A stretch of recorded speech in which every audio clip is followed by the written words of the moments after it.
रजब शरीफ के महीने में एक न्याज की जाती है कूंडों की, जिसको हजरत इमाम जाफर सादिक रज़ियल्लाहु ताला अन्हु की तरफ मंसूब किया जाता है। पहले आपको यह समझ लेना चाहिए कि न्याज क्या चीज होती है। ये न्याज एक मुस्तहब अमल है, करोगे तो सवाब मिलेगा और नहीं करोगे तो कोई अजाब नहीं, कोई पकड़ नहीं, कोई चीज आपके ऊपर लाजिम नहीं। और मुस्तहब चीज के लिए परेशान होने की जरूरत बिल्कुल भी नहीं है। जिनके पास कुछ है, अल्लाह ने खुशहाली दी है, तो वो अल्लाह के नाम पर, उसके रसूल के नाम पर और बुजुर्गान दीन के नाम पर खर्च करे, गरीबों मिस्कीनों में खिलाए। अच्छी बात है, बहुत अच्छी बात है, लेकिन गरीब लोगों का इसके लिए परेशान होना ये बिल्कुल दुरुस्त नहीं है। लेकिन हालात ऐसे हो गए हैं कि बेचारा आदमी 500 रुपए रोज कमाता है और उसकी घरवाली पड़ोस की देखम देख, रिश्तेदारियों की देखम देख इसको जो है इतना बड़ा पर्चा बनाकर देती है। 5 किलो मैदा, 2 किलो घी, 2 किलो बादाम, फला फला इतनी चीजें कि 5000 का पर्चा बना के दे देती है। 500 रुपए कमाने वाला आदमी 5000 की अशिया कैसे लाएगा? तो इसके लिए गरीब आदमियों को बिल्कुल परेशान होने की जरूरत नहीं है। अल्लाह ताला किसी के माल को नहीं देखता है। तुम रियाकारी के तौर पर तमाम रिश्तेदारों को इकट्ठा कर लो, महल्लेदारों को इकट्ठा कर लो और अपनी वाहवाही के लिए आप खूब खीर पकाओ, कूंडे बनाओ और वाहवाही के लिए खिलाओ पिलाओ, ऐलान कराओ, तो इससे अल्लाह खुश नहीं होता है। तुम्हारे पास कुछ भी ना हो तो अल्लाह तो उससे भी खुश हो जाता है, अल्लाह तो उससे भी राजी हो जाता है। अल्लाह तो दिलों को देखता है, तुम्हारे माल को और तुम्हारी चेहरों को और तुम्हारे रुखों को नहीं देखता है। अल्लाह तो तुम्हारे दिल को देखता है कि तुम्हारे दिल में कितना खुलूस और कितनी लिल्लाहियत है। कुछ भी ना हो, सिर्फ अल्लाह की बारगाह में हाथ उठा लो तो अल्लाह ताला तुम पर अपना करम फरमा देगा।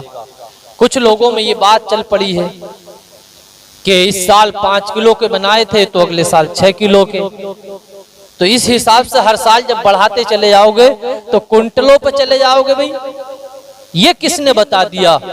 महज ये एक मनगढ़ंत बात है और ये औरतों की चली चलाई बात है। और औरतों की बात का तो विश्वास ही क्या, भरोसा ही क्या, हकीकत से कोई बात उनकी ताल्लुक रखती नहीं है। तो इसलिए हरगिज इस बात के चक्कर में ना पड़े। जो तुम्हारा हिसाब है वो करो, बल्कि असल तो तुम्हारे ऊपर जो फराइज व वाजिबात हैं उनकी तकमील करो। नमाज जरूरी है। अगर ज़कात अदा नहीं की है तो ज़कात अदा करो। ये चीजें हैं। बच्चे जवान हैं तो उनकी शादियों का जल्दी इंतजाम करो, वरना तो सिर्फ नियाज़ व फातिहा में लगे रहोगे तो हो सकता है तुम्हारे लिए कहीं ये बवाले जान न बन जाए। अच्छा, एक मसला और कि बहुत से लोग कि मिट्टी के ही कूंडे होने चाहिए।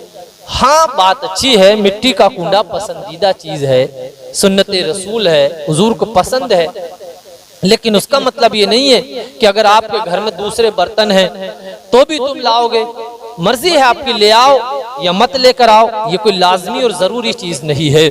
मेरे प्यारे, एक मर्तबा हजरत इमाम मूसा काजिम के बेटे हजरत इमाम हसन अस्करी से कुछ दुश्मने अहले बैत ने आकर ये बात पूछी, ऐ इमाम हसन अस्करी, हमारे घरों में जब बहुत सारे दूसरे बर्तन है तो हमें मिट्टी के लाने की क्या जरूरत थी? जरूरत है, लेकिन वो हकीकतन मसला पूछने नहीं आए थे, बल्कि वो तो आपसे कुछ बगावत करने के लिए आए थे। लेकिन ये औलादे रसूल थे, हुजूर गुलशन रिसालत के चराग थे। इन्होंने ऐसा बेहतरीन जवाब दिया कि तमाम के तमाम लोग हक्का बक्का रह गए। इमाम हसन अस्करी कहते हैं, हाँ जायज तो ये भी है कि तुम अपने घर के बर्तनों में कूंडे रख के न्याज दिला दो, ये भी बिलाशुबा जायज है, कोई कराहत नहीं, कोई बात नहीं है। लेकिन हाँ, मेरे नाना की सुन्नत ये है कि मिट्टी के बर्तनों को इख्तियार किया जाए। मेरे नाना को मिट्टी के बर्तन पसंद है। आज हमारी कौम क्या है, असल मसाइल से दूर होती चली जा रही है, उलमाए किराम से दूर होती चली जा रही है। बस बात तो यही है कि उलमा से दूर होने का नतीजा है कि उलमा का दामन पकड़ो, उलमा से सही मसाइल पूछो। जब उलमा से सही मसाइल पूछोगे और सही रास्ते पर चलोगे, अल्लाह तुम पर अपना करम फरमा देगा, अल्लाह तुम पर अपना रहम फरमा देगा इंशाअल्लाह ताला। जब तुम नमाज पढ़ोगे और नमाज के बाद दुआ मांगोगे तो इंशाअल्लाह अल्लाह ताला उसी दुआ को कबूल फरमा लेगा। और नमाज पढ़ने के बाद हजरत इमाम जाफर का वसीला पेश करो, हजरत इमाम जाफर सादिक रज़ियल्लाहु ताला का वसीला पेश करो। इंशाअल्लाह जब इमाम जाफर सादिक रज़ियल्लाहु ताला का तुम अल्लाह की बारगाह में वसीला पेश करोगे तो अल्लाह तुम पर अपना करम फरमा देगा।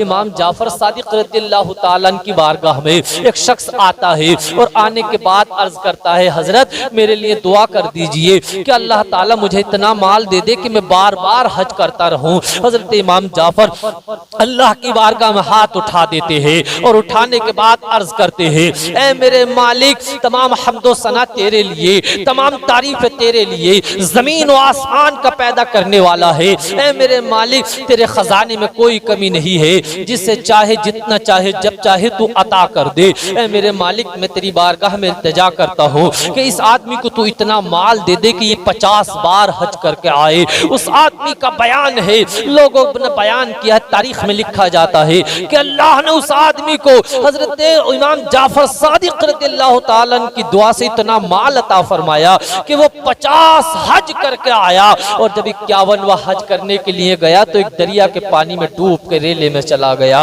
ये हजरत इमाम जाफर सादिक की दुआ थी कि अल्लाह ने फौरन कबूल फरमाई। हजरत इमाम जाफर सादिक रज़ियल्लाहु ताला की बारगाह में एक रास्ते से गुजरते हैं, आप क्या देखते हैं कि एक औरत बड़ी ज़ारो कतार रो रही है, उसके आंसू निकल रहे हैं। हजरत इमाम जाफर सादिक पूछते हैं, क्यों रो रही हो बहन, क्या बात है? ये कहने लगी, एक गाय थी मेरे पास, वो भी मर गई है, मेरे बच्चों का खर्चा पानी इसी से चल रहा था, मैं क्या करूं, कहाँ जाऊं? हजरत इमाम जाफर सादिक कहते हैं, अगर तुम कहो तो मैं तुम्हारे लिए दुआ कर दूं। ये कहती है, मजाक ना करो, यहाँ से चले जाओ, मेरा दिल बहुत दुखा हुआ है, मेरा दिल बहुत टूटा हुआ है, मैं तकलीफ में हूँ, गम और परेशानी में हूँ। हजरत इमाम जाफर कहते हैं, अल्लाह की कसम मैं तुझसे मजाक नहीं कर रहा हूँ। हजरत इमाम जाफर हाथ उठाते हैं दुआ के लिए, अल्लाह की बारगाह में उसकी हम्दो सना बयान करते हैं, अल्लाह की तारीफ तौसीफ बयान करते हैं, अर्ज करते हैं, मेरे मालिक तू अपने कर्म से इसकी गाय को जिंदा फरमा दे, अपनी कुदरत कामिला से तू इस गाय को जिंदा फरमा दे। दुआ करने के बाद हजरत इमाम जाफर उस गाय के, उस जानवर के पैर हिलाकर देखते हैं, कान पकड़कर हिलाते हैं, फौरन से पहले वो गाय जिंदा होकर भाग जाती है। ये अल्लाह की कुदरत है, ये अल्लाह की कुदरत कामिला है कि वो अपने नेक बंदों की दुआओं को कबूल फरमा लेता है, वो अपने बंदों की दुआ को कबूल फरमा लेता है। जब देखो नवासे रसूल की दुआ का ये आलम है तो मेरे प्यारे मुस्तफ़ा की दुआ का आलम क्या होगा? इसलिए कि मेरे मुस्तफ़ा मेरे मुस्तफ़ा, जब मुस्तफ़ा की उम्मत पुल सिरात पर उतर रही होगी, ये पुल सिरात ये वो पुल है जो तलवार से ज्यादा तेज है, बाल से ज्यादा बारीक है। इमाम इश्क मोहब्बत फरमाते हैं कि जब मेरे आका की उम्मत गुजर रही होगी तो तमाम उम्मतें में कितने लोग कट कट के गिर रहे होंगे, जहन्नम इसके नीचे होगा, लेकिन मेरे मुस्तफ़ा पुल सिरात पर खड़े होंगे और दुआ कर रहे होंगे, रब्बे सल्लिम उम्मती, रब्बे सल्लिम उम्मती, ऐ मेरे रब मेरी उम्मत को सलामती के साथ गुजार दे, ऐ मेरे रब मेरे उम्मत को सलामती के साथ गुजार दे। इल्म हिकमत के ताजदार पुकार कर कहते हैं, पुल से उतारो राह गुजर को खबर न हो, जिब्रील पर बिछाएं तो पर को खबर न हो। और जब मेरे आका दुआ फरमाए तो क्यों ना अल्लाह कबूल फरमाएगा? इसलिए कि मेरे आका की बारगाह में रोते आते हैं तो हंस कर जाते हैं, मेरे आका की बारगाह में बीमार आते हैं तो शिफा पा कर जाते हैं। तभी तो किसी ने हक कहा है, जब आ गई है जोशे रहमत पे उनकी आंखें, जलते बुझा दिए हैं, रोते हंसा दिए हैं। इमाम जाफर सादिक रज़ियल्लाहु ताला की जात है कि मेरे प्यारे एक आदमी आपकी बारगाह में आता है और आने के बाद अर्ज करता है, ऐ इमाम जाफर सादिक रज़ियल्लाहु ताला, ऐ नवासे रसूल, ऐ गुलशन रिसालत के चराग, ये मेरे पास कुछ रकम है, कुछ पैसे हैं, लो इन पैसों को लो और मैं हज को जा रहा हूँ, मैं हज की सआदतें हासिल करने के लिए जा रहा हूँ, मेरे बच्चे हैं, मैं ये चाहता हूँ हूँ इन पैसों का तुम मेरे लिए घर लेके दे देना, ताकि मैं जब हज से वापसी आऊँ तो मैं इस घर में आसानी से अपनी जिंदगी गुजार सकूँ। हजरत इमाम जाफर कहते हैं ठीक है चले जाओ। जब ये शख्स हज की सआदतें हासिल करने के बाद, तवाफ करने के बाद, सफा और मरवा की दौड़ लगाने के बाद, मिना और अरफात में वक्त गुजारने के बाद वापस आता है, आपसे सलाम दुआ होती है। कहता है हजरत मैंने घर के लिए कहा था, तो आप कहते हैं हाँ हाँ मैंने तेरे लिए घर खरीद दिया है। ये अर्ज करता हजरत मेरे लिए घर कहाँ खरीदा है, जरा पता बता दीजिए, मुझे मेरे घर तक पहुंचा दीजिए। हजरत इमाम जाफर सादिक रज़ियल्लाहु ताला अन्हु कहते हैं ए मेरे आने वाले आदमी, हज से आने वाले आदमी, मैंने तेरे लिए घर दुनिया में नहीं खरीदा है, बल्कि मैंने तेरे लिए आखिरत में घर खरीदा है, मैंने तेरे लिए जन्नत में घर खरीदा है। ये आदमी कहता अच्छा, तो कहता है लिख कर दे दो। हजरत इमाम जाफर एक पर्चे पे इसको लिख देते हैं और ये लेकर चला जाता है। ये यकीन वाला था, ये मानने वाला था। तभी तो किसी ने पुकार कर कहा है निगाहे मर्द मोमिन से बदल जाती हैं तकदीरें, जो हो ज़ौक़े यकीन पैदा तो कट जाती हैं जंजीरें। ये आदमी लेकर उस पर्चे को चला जाता है और अपने बच्चों से कहता है कि जब मेरा इंतकाल हो जाए तो मेरे कफन में रख देना। इंतकाल के बाद इसके बच्चों ने इसकी वसीयत के मुताबिक इस पर्चे को कफन में रख दिया। कुछ दिनों के बाद लोगों ने इसकी कब्र पर जाके देखा तो वो पर्चा इसकी कब्र पर पड़ा हुआ था ऊपर, और लिखा हुआ था कि हजरत इमाम जाफर ने जो वादा किया था अल्लाह ने उस वादे को पूरा फरमा दिया है।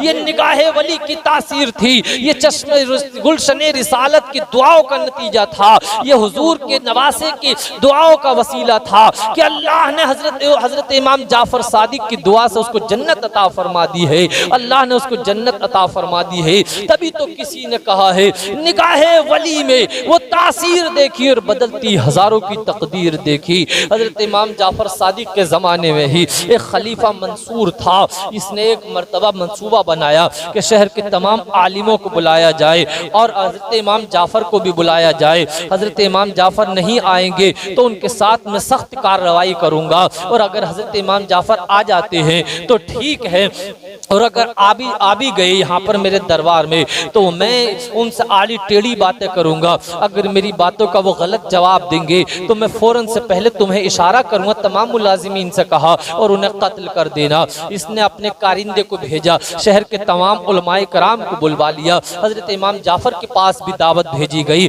हजरत इमाम जाफर भी आ जाते हैं, और जैसे ही आते हैं ये मेरे प्यारे आपके चेहरों को देखता है, आपके चेहरे का ऐसा इसके ऊपर रोब दबदबा होता है, ऐसा खौफ तारी होता है कि ये कुर्सी से उतर कर नीचे खड़ा हो जाता है, और खड़ा होने के बाद कहता है हजरत यहाँ पर तशरीफ लेकर आओ, आपकी जगह यहाँ पर है। ये गुलशने रिसालत के फूल थे, ये गुलशने रिसालत के चिराग थे, ये नवासे रसूल थे।